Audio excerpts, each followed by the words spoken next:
1388년 7월 4일 음력 5월 22일 고려 말 한반도의 운명을 뒤바꾼 대사건이 일어난다. 바로 이성계의 위화도 회군이었다. 이는 단순한 군사작전의 중단이 아닌 고려 왕조의 붕괴와 조선 왕조의 건국으로 이어지는 역사적 전환점이자 민중과 신진 세력의 염원을 반영한 쿠데타였다. 당시 고려는 안팎으로 벼랑 끝에 몰려 있었다. 국내적으로는 권문세족이 국정을 농단하고 백성들의 삶은 피폐해졌으며, 외적으로는 외구의 잦은 침입과 함께 원나라의 쇠퇴, 명나라의 부상으로 국제 질서가 크게 흔들리고 있었다. 이런 혼란 속에서 성리학을 기반으로 민본주의 개혁을 추구하던 신진사대부가 새롭게 떠오르고 있었다. 이들은 강력한 왕권을 바탕으로 불교 중심의 권문세족 질서를 청산하고 유교적 질서에 기반한 새 국가를 꿈꾸고 있었다. 그런 가운데 명나라가 돌연 고려의 천령 이북은 본래 명나라 영토이니 천령위를 설치하겠다고 통보한다. 이는 고려로서는 국권을 침해당한 엄청난 외교적 사건이었다. 이에 우왕과 권신 최영은 격분하며 명나라의 간섭을 뿌리치자는 명분 아래 요동정벌을 추진한다. 태조 왕건의 북진 정책을 되살리겠다는 상징적 의미도 있었다. 문제는 군대를 이끌 인물이었다.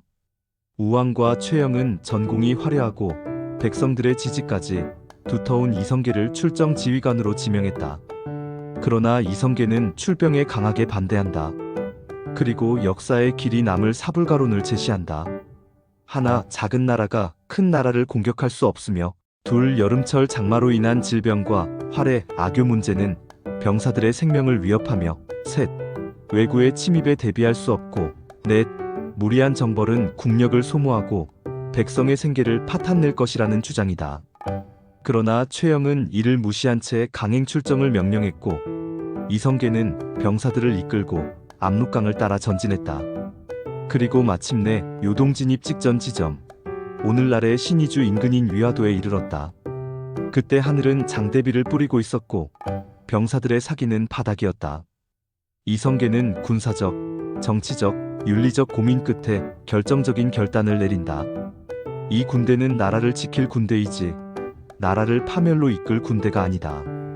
그는 위화도에서 회군을 명령한다. 그러나 이는 단순한 퇴각이 아닌 칼끝을 개경으로 돌리는 무장회군, 즉 정권 전복을 향한 행진이었다. 이성계의 군대는 개경으로 향했고 조정은 순식간에 무너졌다. 최영은 체포되어 처형당했고 우왕과 세자 창왕은 폐위되었다.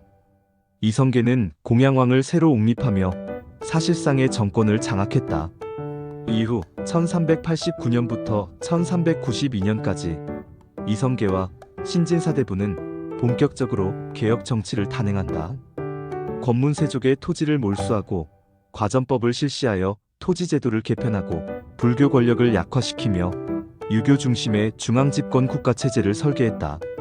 그리고 마침내 1392년 공양왕을 폐위시키고 조선 건국을 선포한다. 이 모든 흐름은 위화도에서 방향을 틀었을 때 이미 예정된 수순이었다.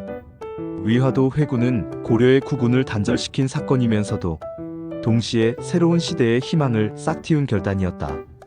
회군을 지휘한 이성계는 결국 조선의 태조가 되었고, 그를 도운 신진사대부들은 정도전, 조준, 권근 등을 중심으로 조선의 제도와 사상을 정비했다.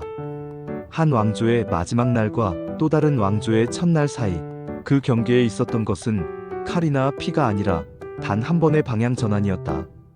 1388년 7월 4일 이성계가 위화도에서 말머리를 돌리던 그 순간 고려는 뒤로 물러났고 조선은 그 길을 따라 앞으로 걸어 나왔다.